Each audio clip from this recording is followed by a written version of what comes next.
On behalf of the EFDD, Mr. Farage.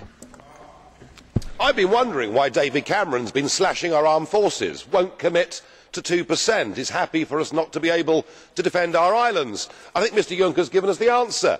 We're going to do it at an EU level. We're going to have a European army. Now, when I raised this last year with the Deputy Prime Minister, Liberal Democrat Nick Clegg, he said it was a dangerous fantasy to even talk about an EU army.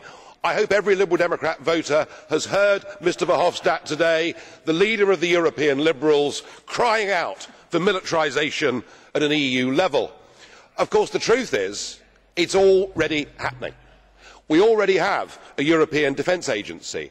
We already have EU battle groups on active service all over the world. We already have an EU Navy active against the Somali pirates, and who can forget Eurocorps here in Strasbourg last year, virtually goose-stepping that ghastly flag round the courtyard outside. And of course the Lisbon Treaty, Article 28, provides for all of this. Tony Blair was right. He said the European Union is not a project about peace, it's a project about power. And I think Mr Juncker is trying to seize on an opportunity.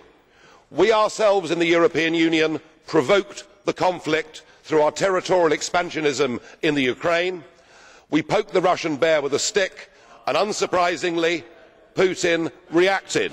But this now is to be used as an opportunity to build a European army. And when, Mr Verhofstadt, I know that by heckling you increase your hits on YouTube, because otherwise nobody in Europe wants to listen to you, and the President really ought to let me speak.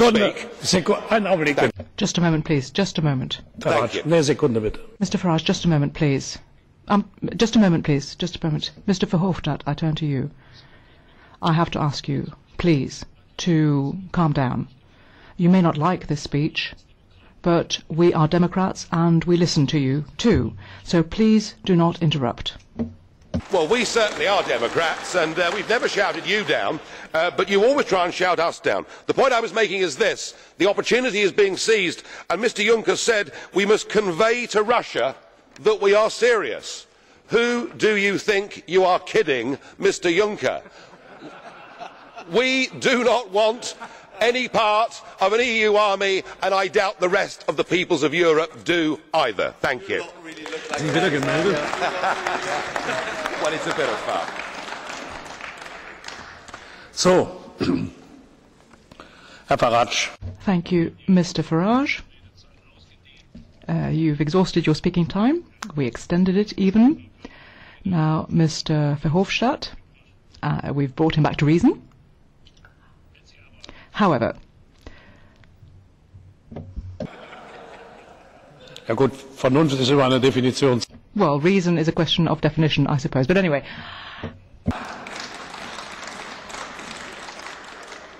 Ich glaube, I'm not necessarily saying that you're the expert when it comes to defining reason, but what I can tell you is that I asked Mr Verhofstadt to please listen to you. I hope he will continue to do so in the future. And to all of you, I would ask you also to make sure that you respect flags of whatever nature. Mr Sulic, I believe you had a question, is that right? To Mr Farage, I take it? Is that right? In fact, I would like to ask Mr Farage, what do you think that we should have to do, Mr Farage, when Russia, for example, is supporting with the most modern armaments, you know, the separatists? Do you, as an European Union, have to do something to support Ukraine, to fight in the eastern Ukraine, or do you think that we should have to wait to fight on the western Ukraine for the stability of Europe? Don't you think that we together we have to send a clear message of solidarity and unity of the European Union considering this important subject? Thank you. Speech. We, through our territorial ambitions, provoked the overthrow of an albeit corrupt but democratically elected leader in the Ukraine.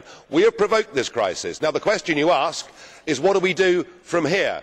I was in this chamber at the time when Libya was attacked. I heard the Liberals and the Greens screaming, frothing at the mouth, for us to bomb Libya, for us to become militarily involved because we believed that would make things better. My view, sir, is if you look at Afghanistan, if you look at Iraq, if you look at Libya and you look at the attempt to back the rebels in Syria, many of whom have now morphed into ISIS, we see that our recent foreign military interventions have made things worse, not better.